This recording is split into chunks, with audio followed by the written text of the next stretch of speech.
I gave you my heart.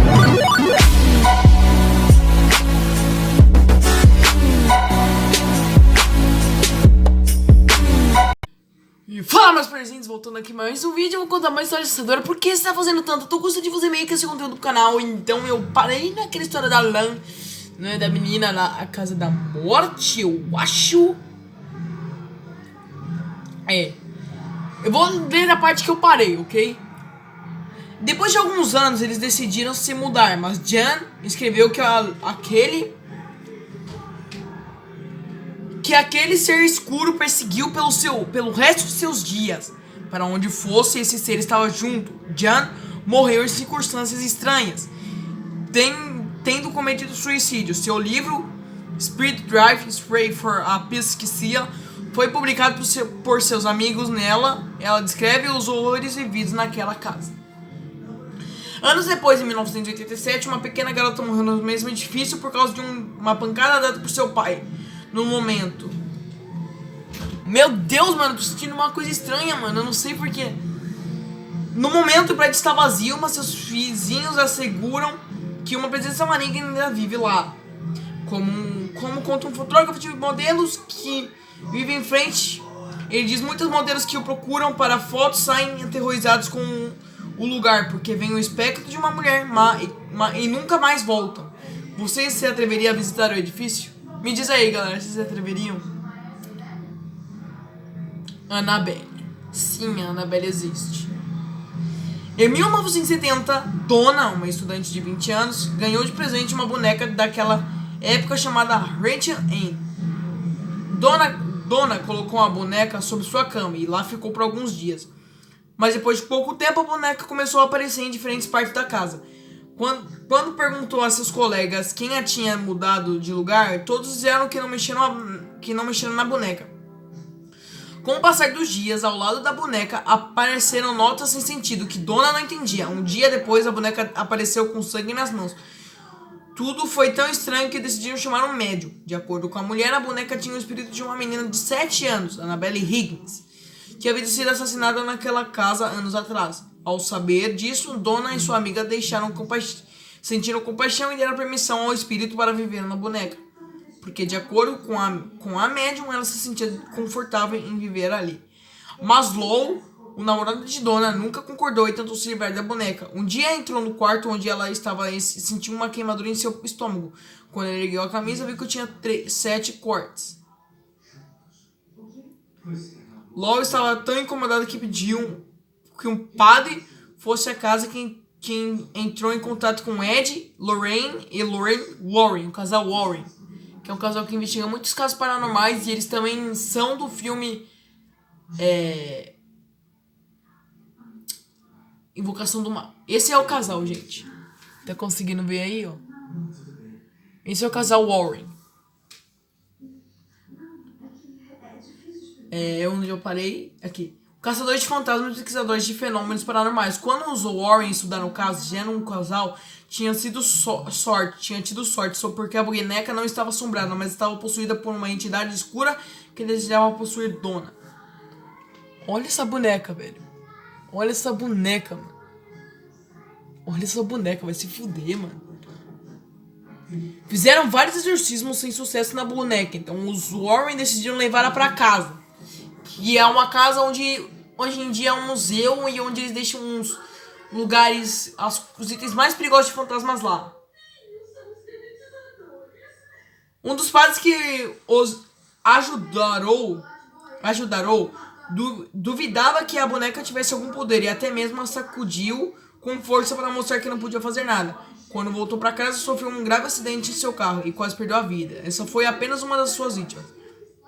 Ali mesmo, a boneca continuava mudando de lugar sozinha. Então decidiram trancá-la numa caixa de vidro, onde permanece até hoje e pode ser visitada no Museu do Ocultismo de Warren, nos Estados Unidos. Agora, Elisa Lam.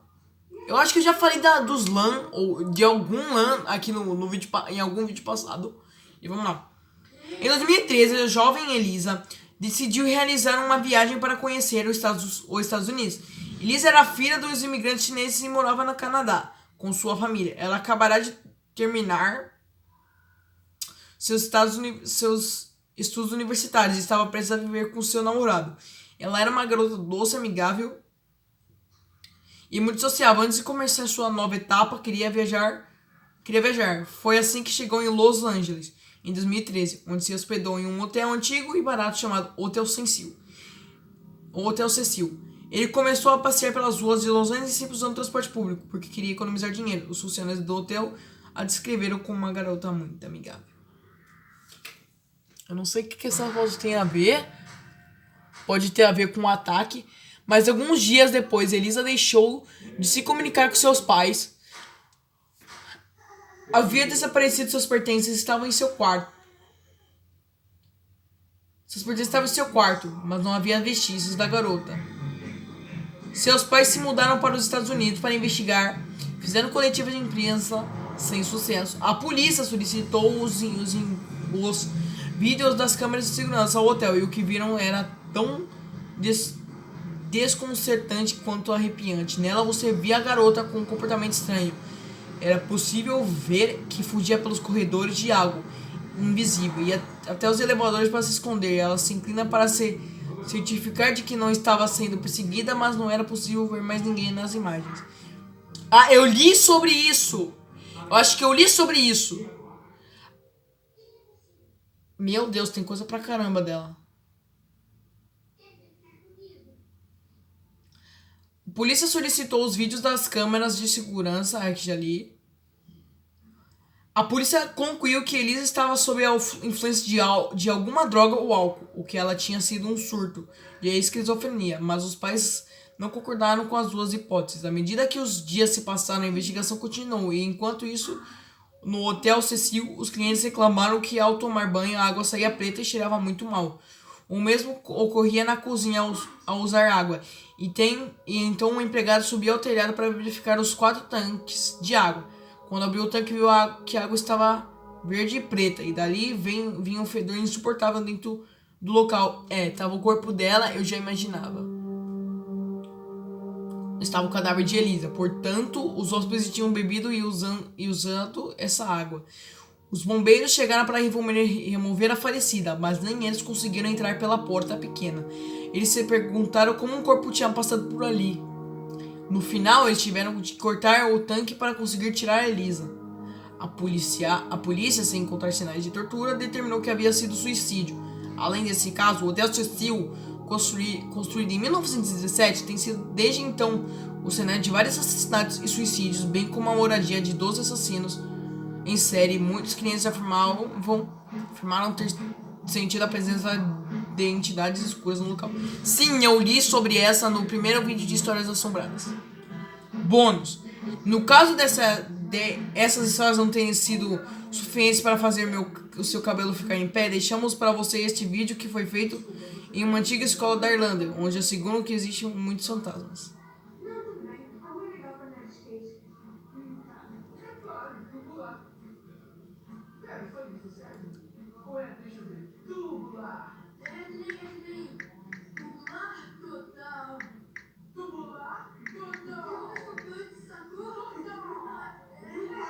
Vou agora ler um pouco do casal Warren para vocês saberem.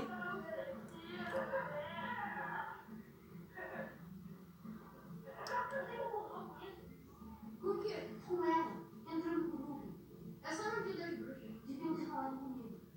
Eles estavam animados. Se você fosse aceitar bem. Tu tá estragando a melhor noite do ano. Quem acompanha a gente aqui no Pátio Curte Filmes de Terror? Não. Isso aqui, foda-se.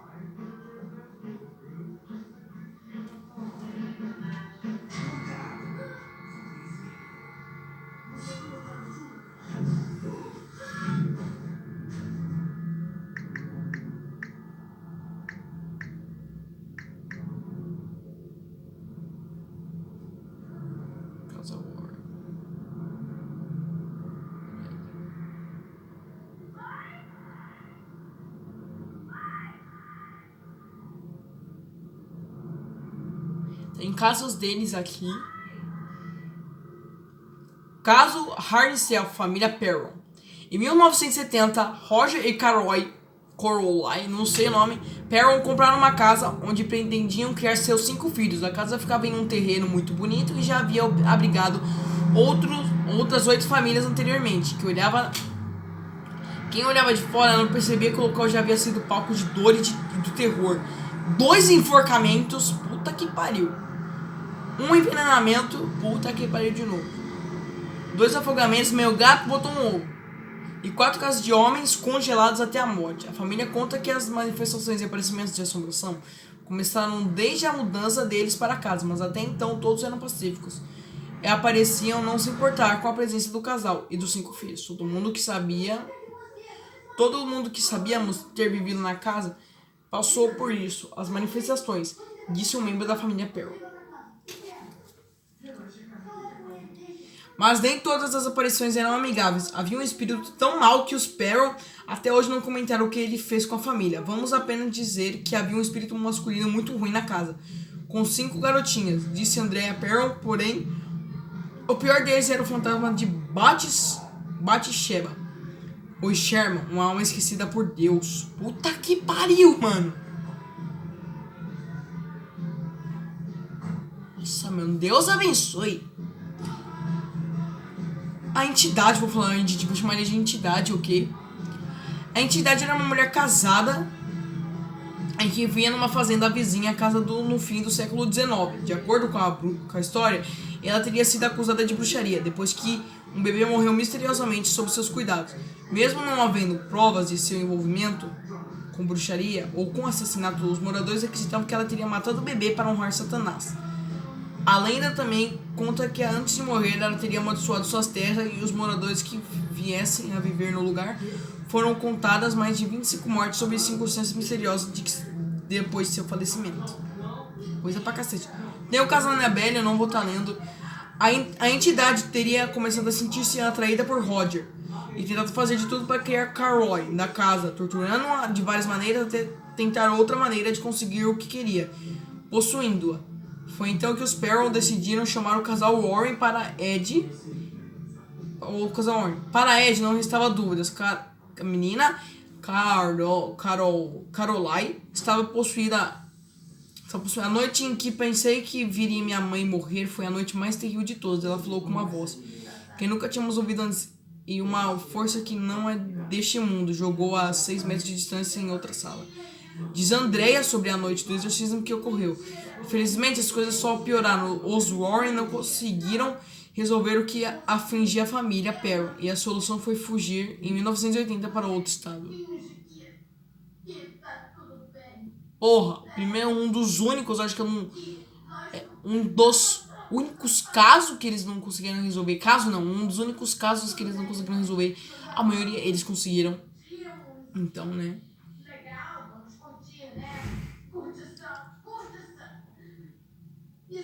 Caso da família Smurl. Para escapar das inundações e dos danos dos furacões da cidade de Agnes, o casal Jack e Janet Smurl e suas 2 filhas, Dawn e Heather, mudaram-se para um duplex em West Pinson em 1972. Logo após se instalarem no local, Janet deu à luz aos gêmeos Shannon e Carrie durante os primeiros 18 meses vividos na casa. A família encontrava-se feliz com uma nova moradia, até que em 1974 o clima começou a mudar.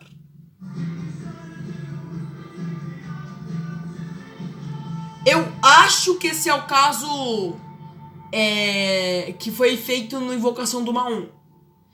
Gavetas começaram a abrir e fechar sozinhas, a TV de Jack explodiu, manchas estranhas apareceram no tapete, cheiros amargos e desagradáveis começaram a se manifestar.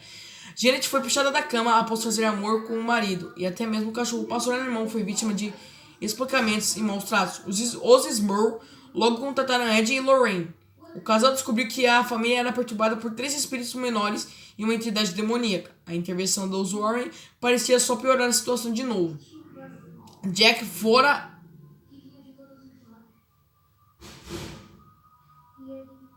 Caralho, mano. Jack fora estuprado por um sucubo, demônio feminino, enquanto Janet fora abusada sexualmente por uma figura humanoide, ouvindo barulhos de porcos, sinal grave de infestação de demoníaca. Deus abençoe. A igreja recusava realizar um exorcismo e o casal recorreu ao padre McKenna, que realizou 2 rituais e não fez nada além de irritar o demônio. Jack então foi à TV participando de um programa local chamado As Pessoas Estão Falando. Após várias recusas da igreja, a empresa pressionou a diocese de Scranton a fornecer ajuda. Foi realizado um terceiro exorcismo na casa e as coisas finalmente pareceram dar certo, mas a paz durou apenas 3 meses. Jack encontrou um sinal em forma de tomada na parede, agarrou o terço e rezou, pensando em ser um caso isolado. Porém não era. Logo a antiga rotina da casa voltou dessa vez mais violenta. Os irmãos mudaram-se para outra cidade, então a igreja católica realizou um quarto exorcismo em 1988, o que parece ter colocado ao fim a um pesadelo. Puta que pariu.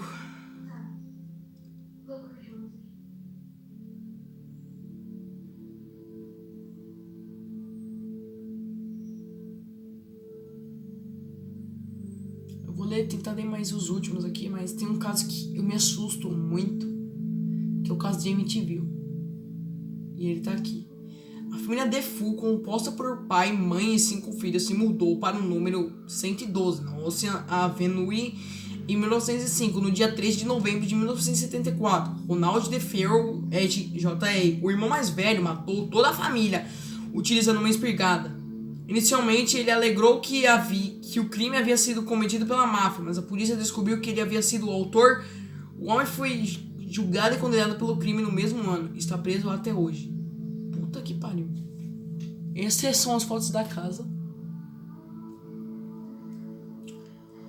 O Lutz, George Kent e seus 3 filhos compraram a propriedade em 1975. A família afirmou que sabia que a casa havia sido palco de uma noite de horror, mas que não se importavam com o que tinha ocorrido.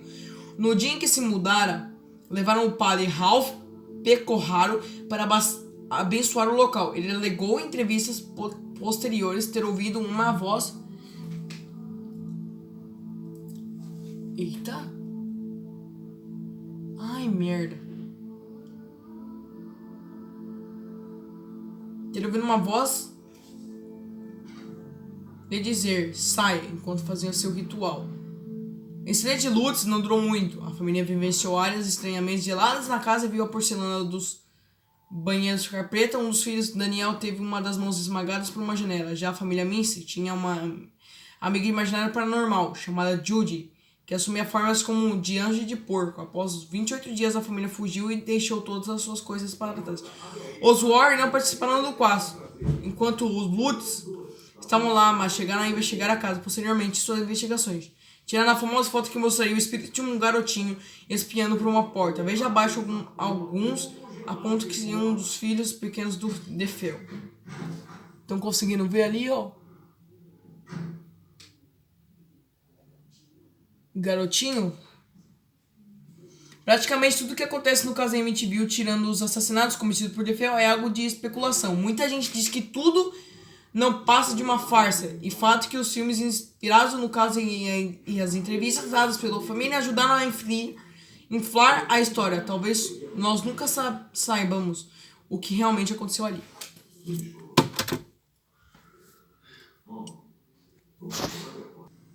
Gente, eu coloquei aqui mais perto, principalmente por conta que tá acabando a bateria do meu celular. E eu vou voltar a falar, eu tava falando de Emmett Till e já acabou. E eu vou tentar mostrar melhor a foto da criança. Ela tá ali, ó. Pera. Viram? Caso da família Snedeker. A família Snedeker, composta por Alan e Carmen, 4 filhos e mais 2 sobrinhas que viriam a se juntar à família depois, decidiu se mudar para uma nova casa em 1986. O lugar era conhecido como a Casa Hallam, pois anteriormente era uma funerária que levava o último nome. Até hoje há controvérsias sobre se a família sabia para o que a casa tinha servido antes deles chegarem. Esse aqui é gigante, meu. Logo, eles descobriram no porão algumas ferramentas deixadas para trás da funerária, como caixa de alças para caixões, uma corrente de polia, entre outras coisas. Foi aí que os fenômenos estranhos começaram a acontecer com os filhos. com o filho mais velho da família. Ele começou a dizer que via fantasmas, o que levou os pais a acreditarem ser efeito de um tratamento à base de cobalto que ele recebia por causa do câncer que tinha, mas eles estavam enganados. O garoto começou a agir de modo estranho, apresentando uma mudança radical em sua personalidade, chegando até ser pego tentando invadir a casa do vizinho, pois procurava uma arma para matar o padrasto. Fatos estranhos foram presenciados com água virando sangue e odores pútridos. Uma das sobrinhas de Carmen relatou que uma mãe invisível a acariciou uma vez que ela deitasse na cama. Até a própria Carmen foi vítima de ataques físicos, principalmente sexuais. Os Warren foram contratados e moraram na casa durante 9 semanas. Eles levaram junto seu sobrinho John Safis para ajudar no caso. Safis disse que nesse trabalho encontrou um demônio pela primeira vez. Foi numa ocasião em que sentiu um cheiro forte de carne podre e, a se dirigir para a sala, viu o demônio, a coisa mais feia que eu já vi. Descendo as escadas, a criatura disse a ele: "Você sabe o que fizeram com nós, você sabe." Nesse tempo em que ficavam na casa, os Warren chamaram um padre para realizar exorcismos, o que supostamente resolveu o problema. Supostamente. De todos os casos aqui listados, este é o mais suspeito. Em primeiro lugar, a mídia estava louca por causa de assombração, após o sucesso midiático do caso de MTV, pelo qual a família Lutz ganhou um bom dinheiro contando a história em livros e na TV. Que pra mim, a MTV não é uma história verdadeira, eu não acredito. E do lançamento de O Exorcista, arrumar novos casos era uma especialidade dos Warren. Onde eles iam, achavam demônios. E sabe uma das primeiras coisas que o casal fez ao investigar um caso? Chamaram um escritor para escrever um livro sobre. O escritor se chama Ray Garton e o livro é intitulado I Am Dark Place, The Story of True Haunting. Num lugar escuro, a história de uma assombração verdadeira. Em entrevista, Garton disse que ao entrevistar a família, as histórias não batiam, o que foi instruído por Ed Warren e fazer tudo bater e inventar. O que faltava para conseguir isso, Garton já havia escrito ficção. Obedeceu. Recentemente, Garton deu entrevista detonando os Warren. Segundo ele, o casal não era apenas uma fraude, como também era mau, pois se aproveitavam de problemas reais que as famílias viviam: alcoolismo, abusos domésticos, doenças mentais, para vender suas próprias histórias de demônios e envolver as pessoas na fantasia. Outro investigador paranormal, John Nickel, também investigou o caso e colocou que toda a história foi criada para agradar a mídia, querer mais. O Snettiker ficaram na casa por mais de 2 anos o que é bem estranho para quem estava passando pelo que eles diziam estar passando. Carmen mudou de nome para Carmen Red, virou mística, tem até Twitter, e em 2009 deu entrevistas dizendo que lançaram um livro com sua versão da história chamado Demons in the Dark ainda não saiu. E aí você acredita? Cara, eu acredito sim no casal Warren, eu não sei porquê, mas eu acredito bastante neles, porque, né?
Agora, galera, eu vou ler um pouco sobre uma criatura que eu gosto muito, que é o Wendigo. É uma criatura sobrenatural e faz parte de mitologia do povo indígena, na América do Norte. Hoje, boas.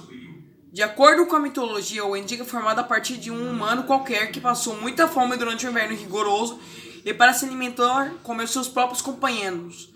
Após perpetuar atos canibais, acaba se tornando este monstro e ganha muitos atributos para caçar e se alimentar, tais como imitar a voz humana, escalar árvores, suportar cargas muito pesadas e, além disso, tem uma inteligência sobre-humana. Porém, sua visão fica danificada, diz as tribos que se estiver parado, ele não irá vê-lo. Então, digamos assim, que é meio que um corpo seco, só que mais foda. Entende?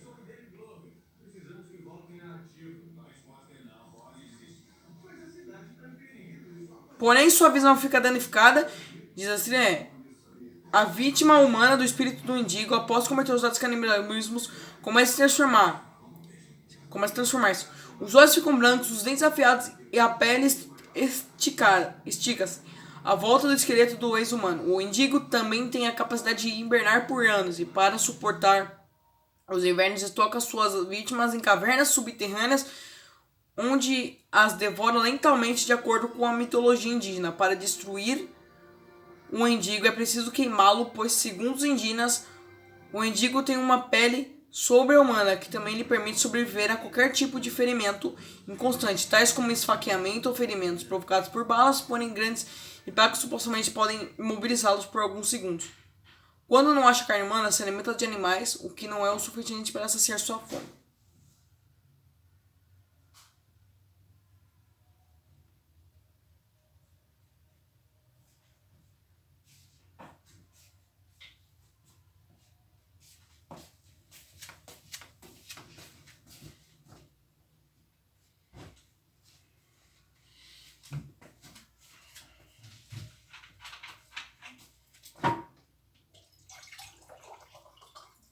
Isso seria um Wendigo.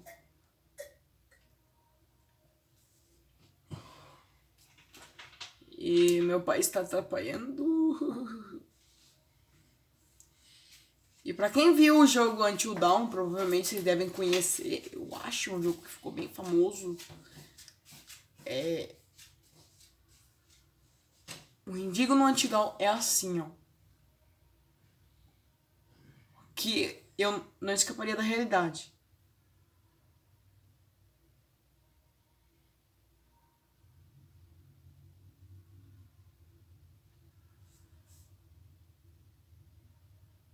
Também outro Wendigo. E bom, galera, esse foi o vídeo. Valeu, falou e tchau!